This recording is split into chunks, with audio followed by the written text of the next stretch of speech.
नमस्कार शेतकरी बंधूंनो, आज मंगळवार 17 मार्च 2026। शेतकरी मित्रांनो, संपूर्ण महाराष्ट्रात आज हरभऱ्याला काय मिळत आहे बाजारभाव पहा चॅनलच्या माध्यमातून।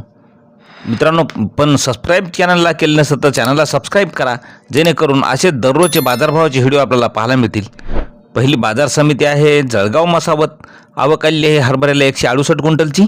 कमीत कमी दर मिळाला 4775 रुपये, सर्वसाधारण दर 4850 रुपये, तर जास्त दर मिळाला 4975 रुपये। त्यानंतरची बाजार समिती मुंबई। लोकल हरभऱ्याला आवक आलेली आहे 892 क्विंटलची। कमीत कमी दर मिळाला 6000 रुपये, सर्वसाधारण दर मिळाला 7200 रुपये, तर जास्त दर मिळाला 7500 रुपये। यानंतरची बाजार समिती आहे वरुड। हरभऱ्याला आवक आलेली आहे 36 क्विंटलची। कमीत कमी दर मिळाला 5090 रुपये, सर्वसाधारण दर मिळाला 5137 रुपये, तर जास्तीचा दर मिळाला 5150 रुपये। यानंतरची बाजार समिती पैठण। हरभऱ्याला आवक आलेली आहे 8 क्विंटलची। कमीत कमी दर मिळाला 4900 रुपये, सर्वसाधारण दर मिळाला 5160 रुपये, तर जास्तीचा दर मिळाला 5200 रुपये। यानंतरची बाजार समिती आहे शेवगाव। लाल हरभऱ्याला आवक आलेली आहे 15 क्विंटलची।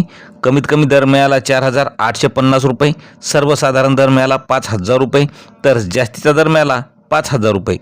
मित्रांनो, यानंतरची बाजार समिती आहे बुलढाणा। लाल हरभऱ्याला आवक आलेली आहे 120 क्विंटलची। कमीत कमी दर मिळाला 4500 रुपये, सर्वसाधारण दर 4750 रुपये, तर जास्तीचा दर 5000 रुपये मिळालेला आहे। यानंतरची बाजार समिती भिवापूर। हरभऱ्याला आवक आलेली आहे 3330 क्विंटलची। 3830 क्विंटलची आवक येऊन कमीत कमी दर मिळालेला आहे 4500 रुपयाचा, सर्वसाधारण दर 4875 रुपये, तर जास्तीचा दर मिळाला 5255 रुपये।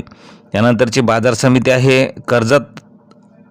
आवक आलेली आहे 13 क्विंटलची। कमीत कमी दर 5000 रुपये, सर्वसाधारण दर आणि जास्तीचा दर सुद्धा 5000 रुपये मिळालेला आहे। यानंतरची बाजार समिती देवणी। हरभऱ्याला आवक आलेली आहे 11 क्विंटलची। कमीत कमी दर मिळाला 5150, सर्वसाधारण दर 5251 रुपये, तर जास्तीचा दर मिळाला 5352 रुपये।